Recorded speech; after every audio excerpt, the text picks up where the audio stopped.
Bonsoir à tous et bienvenue dans ce 7-8 Sport sur TV 78. Très belle année 2022. C'est parti pour le premier sommaire sport de cette année 2022.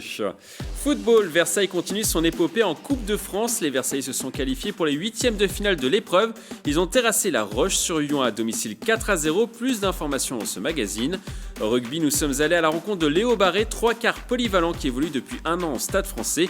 Interview à suivre avec ce rugbyman prometteur.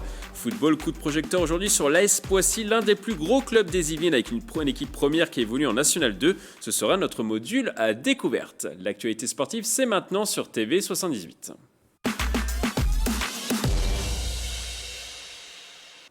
On commence tout de suite par la magnifique qualification de Versailles en huitième de finale de la Coupe de France. Pour nous en parler, nous avons avec nous en plateau notre spécialiste des résultats sportifs yvelinois, Bichente Merian Santisteban. Bonsoir. Bonsoir Mickaël. Alors vous commencez fort cette année 2022, vous étiez sur place, racontez-nous. Oui, c'était un 16e historique pour une qualification historique du FC Versailles qui jouait son destin face à la Roche-Vendée, un club de National 3, soit une division en dessous. Les Versaillais ont su faire respecter la hiérarchie, une victoire nette et sans bavure 4-0 devant les 2000 spectateurs du stade Montboron. Youssef Chibi, l'entraîneur du club, nous explique comment s'est préparée la rencontre. Donc il a fallu que les joueurs se mettent dans une bulle, c'est ce qu'ils ont très bien fait. Et au fur et à mesure de la rencontre, notamment cette première période où les éléments étaient en notre faveur, être porté par le public, ça donne de la force, de l'énergie et de la confiance. C'est ce qui s'est passé. Un match donc bien embarqué car dès la 12e minute, Versailles mène 2-0, un doublé de son attaquant Christopher Ibahi, premier but de la tête sur un coup franc bien senti, et 4 minutes plus tard, une nouvelle tête plongeante cette fois. On lui a demandé ce que ça faisait d'inscrire un doublé dans un match importantissime. Voici sa réaction. Ouais, ça fait toujours plaisir. Après voilà, aujourd'hui ce qui prime, c'est le collectif.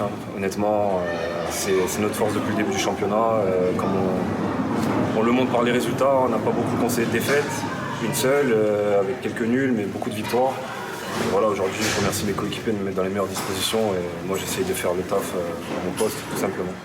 Versailles qui aurait pu se faire peur à la 19e minute puisque son gardien Dan Delaunay provoque un penalty, mais se rattrape en plongeant du bon côté et en arrêtant la tentative vendéenne. C'est le tournant du match, Bichente ? Pour moi, oui, Mickaël, puisqu'on l'a senti dans le stade, c'était comme un symbole que tout réussirait au Versaillais ce jour-là. Et la preuve, 5 minutes plus tard, avec un petit bijou du latéral gauche Makan Traoré, une reprise de volée de 20 mètres dans le petit filet opposé. Si vous avez une minute, Mickaël, je vous conseille de chercher le but sur les réseaux sociaux. Il est facile à trouver et ça vaut le détour. Et donc pour compléter une papinade, je crois. Vraiment un réflexe d'attaquant, on va dire.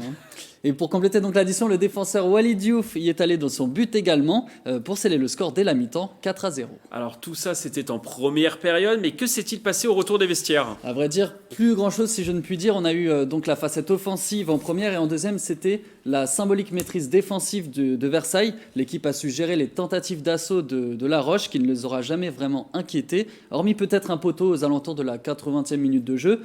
Écoutez d'ailleurs un des hommes forts de cette solidité défensive, le jeune défenseur et capitaine de 22 ans, Maël Durand de Jevigné. C'est une fierté clairement parce que ça fait déjà 3-4 ans que je suis là en senior et emmener le club en 8e de finale avec l'aide de cette équipe, avec beaucoup de joueurs qu'on s'est rencontrés il n'y a pas longtemps, il y a 6 mois, c'est quelque chose de fort. Et comme vous le disiez, c'est une qualification historique pour le club. Oui, puisqu'un petit rappel du palmarès dans cette Coupe de France, Versailles avait déjà connu un 16e de finale, mais il faut remonter en 1947 et ce n'était pas passé une défaite 4-1 contre le FC Guignon. Et depuis, on a eu en 2009 une victoire notable contre Dijon qui évoluait en Ligue 2, mais suivie d'une défaite en 32e de finale contre l'AS Beauvais. Pour le tirage du prochain tour, c'est demain soir. Pour Youssef Chibi, l'entraîneur, peu importe l'adversaire, mais du côté du joueur, on a senti quand même une certaine motivation de se frotter au plus gros, le Paris Saint-Germain, l'Olympique de Marseille, Monaco par exemple. Quoi qu'il en soit, nous on prend rendez-vous le 29 ou le 30 janvier prochain pour un match qui sera, quoi qu'il arrive, dans les mémoires du club.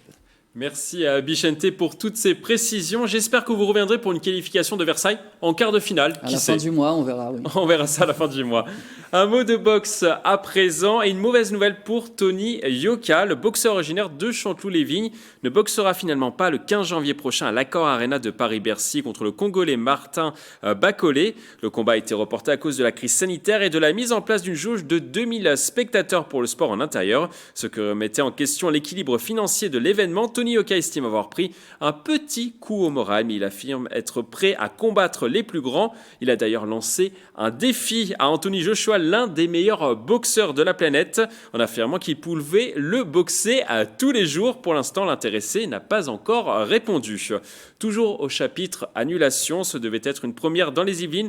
Miss et Mister Fitness France prévu au SDCL Center de Maurepas fin décembre a été reporté au samedi 26 février. La raison des cas de Covid ont été déclarés. La compétition doit réunir 20 sportifs venus de toute la France. Ces derniers doivent s'affronter sur des exercices pratiqués en salle de sport comme des pompes, des tractions ou encore des squats.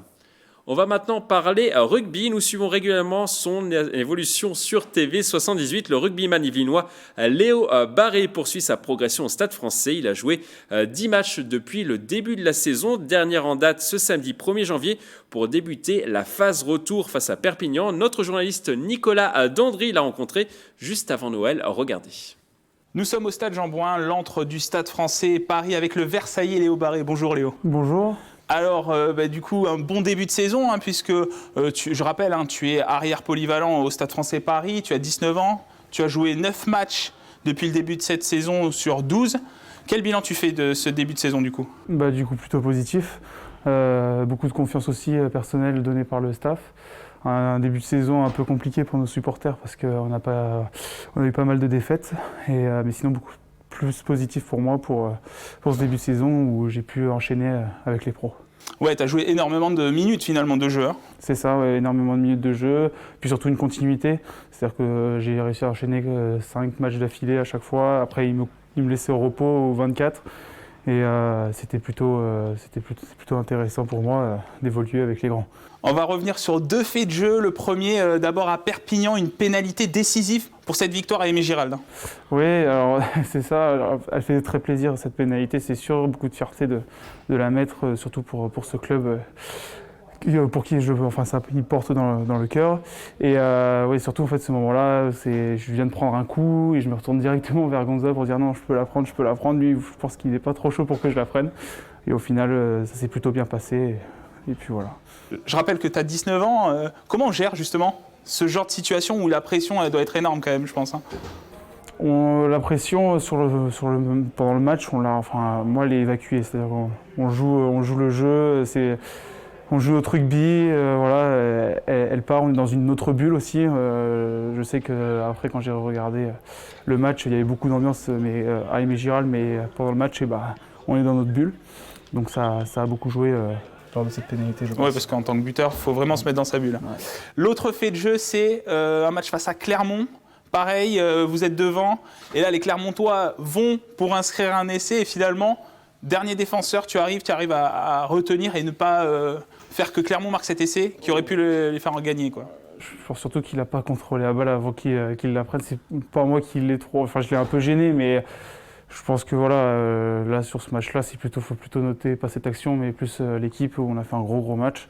Mais voilà, oui, pareil, ça m'a fait plaisir de entre guillemets sauver l'équipe, mais en soi, je pense qu'il avait vraiment fait tomber la balle avant que je le plaque.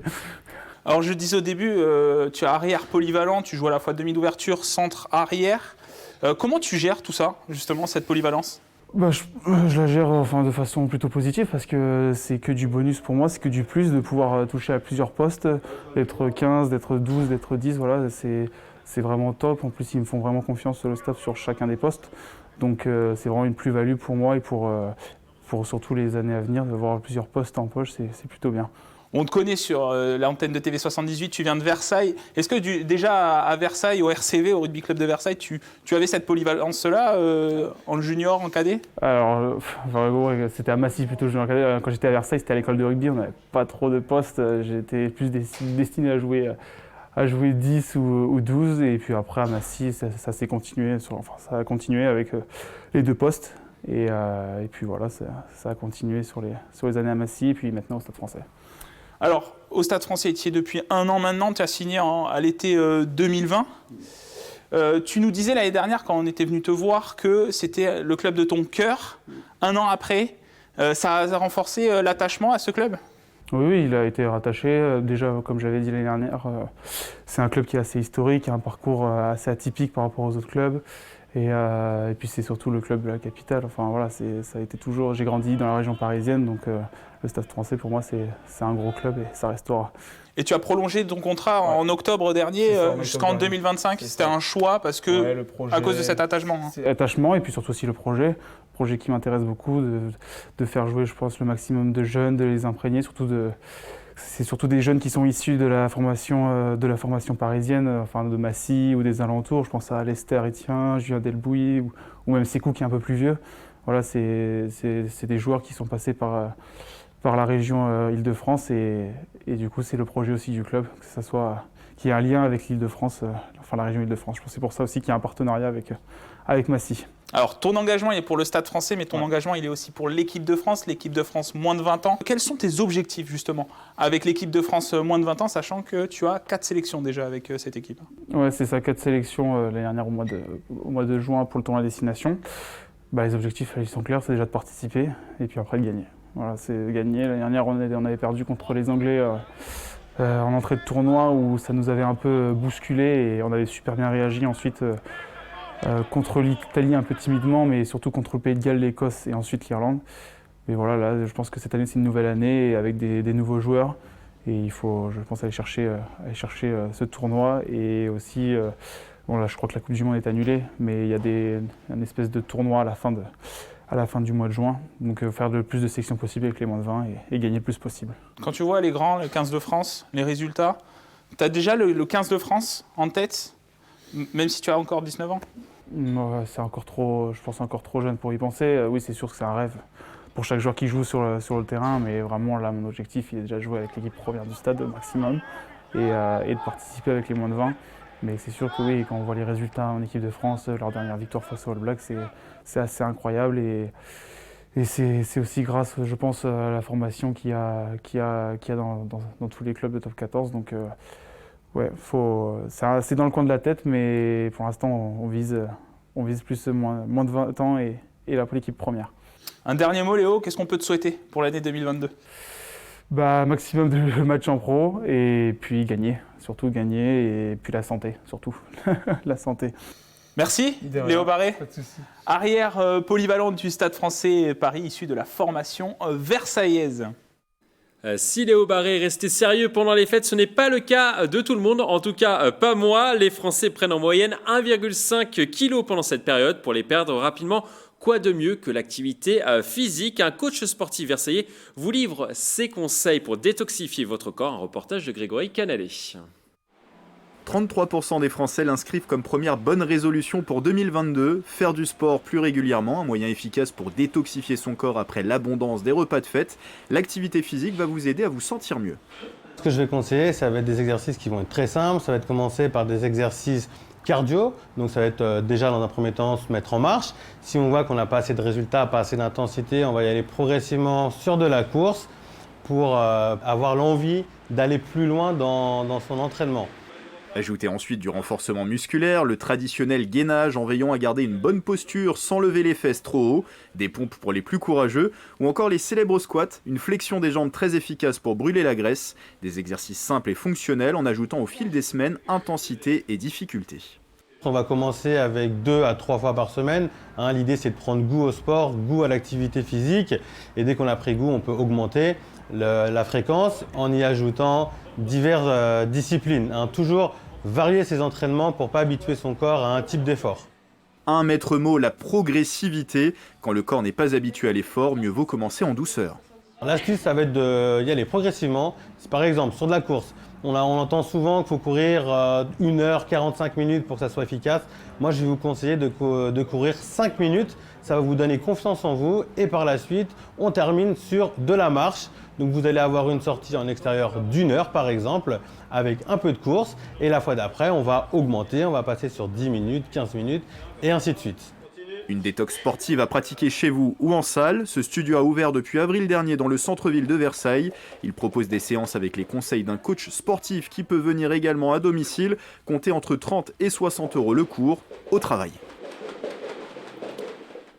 On passe maintenant notre coup de projecteur de la semaine. Aujourd'hui, TV78 est allé du côté de Poissy pour rencontrer le club de football de l'AS Poissy, un club historique avec des ambitions dans le championnat de National 2. Regardez.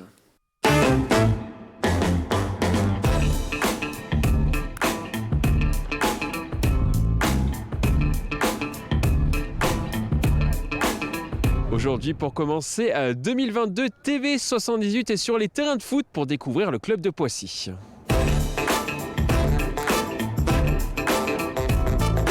Alors le président Olivier Sévézuc n'a pas pu venir aujourd'hui sur cette session d'entraînement, mais il est avec nous via visio. Alors Olivier Sévézuc, quelle est l'histoire de ce club ? Écoute, l'histoire, avant mon arrivée, donc cela fait maintenant 5 ans, c'est vrai que c'était un club qui a été fondé il y a très très longtemps. Il a eu la chance de jouer en Division 2 à l'époque, avec des noms comme Gérard Soler. Je sais que ça a toujours été un club très important dans les Yvelines. Pour le reste, que te dire d'autre, c'est une ville très sportive, comme vous le savez tous, dans les Yvelines, indépendamment du football. Mais pour l'AS Poissy, quand j'ai repris les rênes du club il y a maintenant 5 ans, de mémoire, c'est un club qui était déjà en National 2, avec son histoire. Et que dire de ce club bien structuré ? Évidemment, pas un club professionnel, on le sait très bien, pour la National 2, qui est toujours un championnat hybride. Et est-ce que vous avez le sentiment que le club grandit d'année en année ? Alors ça, je vais avoir un peu d'humilité, parce que c'est pas évident de répondre à ces questions-là. Je pense que par rapport au travail que j'ai essayé de réaliser, ce qui m'importe, c'est de faire des actions. Concernant l'équipe première, en 5 ans, il y a eu le Covid évidemment, nous avons toujours réussi à nous maintenir. Ce que je sais quand j'ai repris le club, c'est qu'il y avait à l'époque des subventions beaucoup plus importantes et que le club avait un budget... Comment expliquer les choses ? Je ne veux évidemment offusquer personne, mais c'est vrai que quand je suis arrivé, d'année en année, les subventions ont été baissées, même si je sais que M. Carl Olive, avec qui je m'entends d'ailleurs très bien, a toujours fait les efforts nécessaires. Peut-être qu'il y avait une gabegie à l'époque, mais on m'annonçait des 700 000 € de subventions pour le club. On est à peu près à 275 000 aujourd'hui. Grandir, oui, par rapport à toutes les actions qui ont été menées, ce que j'ai essayé de mener avec mes équipes d'ailleurs, parce que je suis pas seul dans un club, bien évidemment. Est-ce que vous avez le sentiment que vous avez les infrastructures pour que le club progresse, Olivier Sévézuc ? Les infrastructures, très honnêtement, on a des terrains d'entraînement de qualité. On a 2 sites, notre terrain d'honneur qui est un très beau terrain, un terrain d'entraînement pour l'équipe première, assez de terrain pour les équipes de jeunes. Évidemment, on voudrait toujours un peu plus. Il est difficile parfois de refuser des jeunes parce que au niveau des plannings, c'est assez compliqué, mais on a les infrastructures aujourd'hui, en tout cas pour être en National 2. Olivier Sévézuc, vous avez eu de nombreux coachs sous votre présidence. Laurent Fournier a quitté le club en novembre 2020. Il a été remplacé par Walid Achour.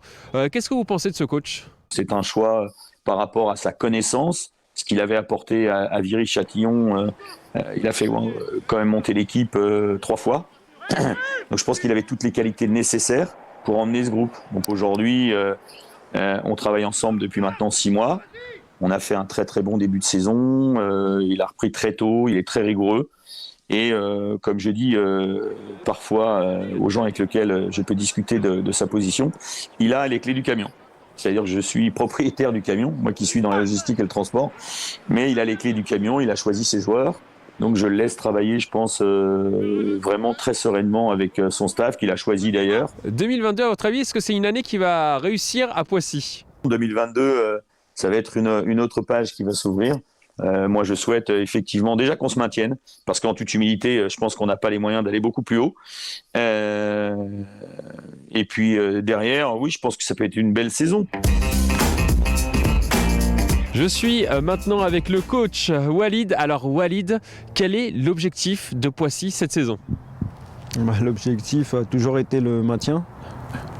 Donc on va essayer de se maintenir le plus rapidement possible. Et comment on fait justement pour se maintenir ? On sait que ce championnat de National 2 est un championnat quand même assez compliqué. Comment on fait pour se maintenir ? Est-ce que vous avez des solutions ? Les solutions, ouais, c'est de continuer à jouer comme on joue, c'est-à-dire être solide collectivement, avoir la position du ballon et essayer par contre d'être plus efficace devant le but, tout simplement. Et vous le travaillez à l'entraînement, j'imagine ? On fait que ça, ouais. Et par exemple, là pour un championnat comme celui-là, quelles sont les armes qu'il faut avoir à votre avis pour réussir à aller plus haut ? Commettre le moins d'erreurs possible déjà. C'est déjà parce qu'on joue contre beaucoup d'équipes qui attendent l'erreur de l'adversaire. C'est sur ces erreurs-là qu'on concède beaucoup d'occasions. Vous êtes actuellement dans le milieu de classement de cette National 2. Beaucoup d'équipes que vous avez affrontées nous ont dit après le match que vous aviez un style de jeu qui les avait embêtés. Est-ce que vous avez ce sentiment-là ? Ouais, mais ça a toujours fait partie de mes plans. Alors nous, on n'a pas d'énormes budgets comme Versailles, comme Chartres ou autres. Donc je voulais construire une équipe embêtante justement. Voilà, c'est pour ça que j'ai ramené quelques joueurs qui connaissent le niveau et voilà, plutôt des bons joueurs. Donc voilà. Vous appuyez sur qui justement dans cette équipe ? On sait qu'il y a un joueur un peu vedette, Clément Chantôme qui a joué au PSG. Sur quel autre joueur vous vous appuyez ? Oui, forcément, on s'appuie sur l'expérience de Clément. Ça, ce serait une erreur de ne pas s'appuyer sur lui. Mais aussi sur d'autres joueurs comme Lassana Conté qui a une âme aussi de capitaine. Donc voilà, qui connaît très bien le niveau et qui est plutôt quelqu'un de réfléchi. Donc voilà.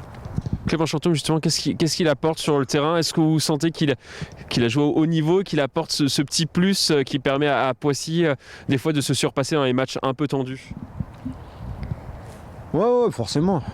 C'est mon joueur le plus régulier déjà qui est resté depuis la préparation. Il est resté à un niveau très intéressant et il répète ces matchs-là, donc c'est la différence qu'il y a entre lui et les autres joueurs.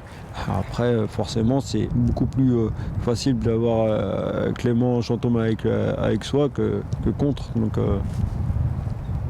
Comment vous vous définiriez comme coach ? Vous êtes plutôt un coach défensif, offensif ?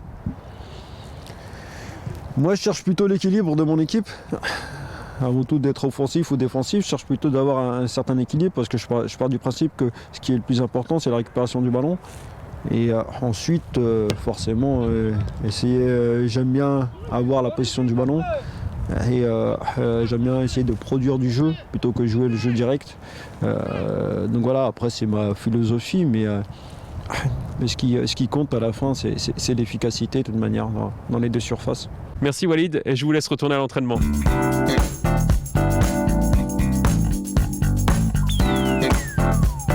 Je suis maintenant avec deux joueurs de Poissy, Lassana et Clément. Alors Clément, pourquoi vous avez choisi Poissy ? Moi c'est tout simple, c'est parce que j'ai arrêté ma carrière pro après mon passage au Red Star. J'avais besoin de revenir sur Paris et puis j'habite juste à côté, donc ça a été aussi simple que ça. Et puis aussi à l'époque il y avait Laurent Fournier et le président qui ont un peu fait le forcing pour que je reprenne. J'avais arrêté 6 mois, j'avais en tête d'arrêter complètement. Puis j'ai retrouvé un peu de plaisir, un peu l'envie de côtoyer un groupe. Du coup, ça me fait du bien et puis d'être à côté, voilà. Et ils vous ont convaincu ? Ouais. Si j'attendais le côté financier, c'était pas ça. Du coup, non, c'est aussi parce que c'est la passion qui reprend le dessus. Et puis, moi, j'ai été habitué depuis que j'ai l'âge de 12 ans d'être en centre, m'entraîner tous les jours. Et le fait d'arrêter pendant 6 mois, j'étais assez jeune, du coup, l'envie est revenue. Lassana, pour toi, c'est quoi du coup Poissy ? Pourquoi tu as rejoint ce club ? Moi déjà, je suis un enfant de la région parisienne, on va dire. Je sortais de 2 saisons post-Covid à l'Entente, où un peu plus compliqué. Et voilà, on m'a proposé un projet ici qui était intéressant. Le club voulait se relancer. Et du coup, j'ai accepté le projet. Qu'est-ce que vous pensez des structures du club justement, ça vous aide à vous épanouir? C'est vrai que dans la région, il n'y a pas beaucoup de clubs qui ont ces structures-là. On peut s'entraîner sur terrain herbe toute la semaine. Donc ouais, ça facilite pour travailler, pour être au mieux. L'ambiance familiale, on parle beaucoup d'ambiance familiale ici à Poissy. Lassana, est-ce que tu le ressens toi? C'est clair, c'est quand y a pas quand on n'a pas des moyens comme certains clubs, on est obligé de s'accrocher à certaines valeurs. Et c'est vrai que c'est une des valeurs de ce club-là. Donc c'est clair qu'on le ressent dans tous les étages du club. Familial, l'ambiance, c'est ça Clément? Qu'est-ce que vous appelez par familial? C'est ça qu'il faut savoir. Non, après, ici on quand même, il y a deux choses qui sont distinctes. C'est la N2, l'équipe fanion du club, et puis après, toutes les autres équipes. Donc je pense qu'il y a un bon esprit dans ce club, mais je pense que vous pourrez mieux faire pour avoir une cohésion entre l'équipe fanion et le reste du club. Comment ça se passe avec le coach Walid Achour qui est arrivé depuis 1 an ici? Les résultats parlent quand même plutôt pour lui. Le club a l'air de remonter? Oui, comme je pense à l'entente, ici ça a été compliqué avec le Covid, ça n'a pas été évident de gérer. On a eu de la chance, on ne va pas se mentir, avec l'arrêt de la saison parce qu'on était très très mal parti. Là ça va mieux, après les résultats sont un peu en dents de scie en ce moment, on aurait pu mieux faire parce qu'on a une équipe qui joue très bien cette année. Je pense que les résultats ne reflètent même pas le classement. Même si c'est mieux cette année, on aurait pu être encore plus haut.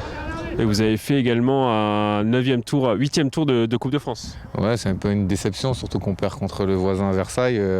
On avait le match, je ne vais pas dire le match en main, mais on s'est procuré beaucoup d'occasions. On aurait pu essayer de passer, ça aurait été une belle aventure pour le club, mais bon, c'est déjà pas mal par rapport aux années précédentes. Clément l'a dit, cette année ça joue bien au foot ici à Poissy. C'est clair, moi j'étais pas là les saisons précédentes, mais c'est clair qu'on produit du beau football. Maintenant on peut pas s'arrêter qu'à ça parce que les résultats, comme disait Clément, sont en dents de scie. On a une place qui reflète pas notre qualité de jeu. Donc à choisir entre le jeu et les points, des fois faut plutôt prendre des points, mais on va essayer d'allier les deux. Walid Achour a dit que vous étiez les deux piliers de cette équipe. Clément, comment tu le ressens? Pilier dans quel sens? Par rapport à l'âge ou par rapport à la qualité? Par rapport à la qualité apparemment. Non, après c'est normal, on a plus d'expérience que d'autres, donc c'est important d'avoir sur le terrain des guides pour voir que l'équipe se comporte assez bien pendant le match et retranscrive ce que le coach veut sur le terrain. Même chose? Ouais, c'est ça. On va dire mon pilier, Clément, on va dire que c'est plus le pilier dans la qualité technique. Moi, ça va être dans l'aboiement et le fait de replacer les gars, mais... Gros caractère apparemment chez vous, Lassana. Non. Il y a des consignes, il faut les respecter, donc on essaie de faire avec. Dernière question, 2022, comment vous voyez cette année ici à Poissy? Je pense qu'il y a quelque chose à faire. Il faut qu'on continue de garder cette maîtrise qu'on a au fur et à mesure des matchs. Par contre, il faut convertir ça en points. Et si on le fait, je pense qu'on peut être tranquille, faire une saison tranquille et pourquoi pas accrocher quelque chose en fin de saison. Même chose Clément? Ouais, il faut. De toute façon, nous, on n'a pas d'objectif précis à part de se maintenir. Donc, si on peut essayer de viser autre chose, le haut du tableau et se faire plaisir, pourquoi pas. Hein. Vous n'êtes pas loin du top 5? Ouais, c'est très serré. Après, il faut faire attention aussi, si on enchaîne des mauvais résultats, de regarder vers le bas aussi, parce que ça remonte vite. Forcément, quand tu prends pas de points, ça remonte derrière. Donc, essayer, comme a dit Las, de gagner des matchs pour pouvoir jouer quelque chose et faire une fin de saison assez tranquille et pouvoir préparer l'année prochaine. Vous l'aurez compris, le club de Poissy a d'énormes ambitions pour 2022 et pourquoi pas une place dans le top 5 en fin de saison en National 2. C'est la fin de cette émission, merci de l'avoir suivi, encore une très belle année sur TV 78.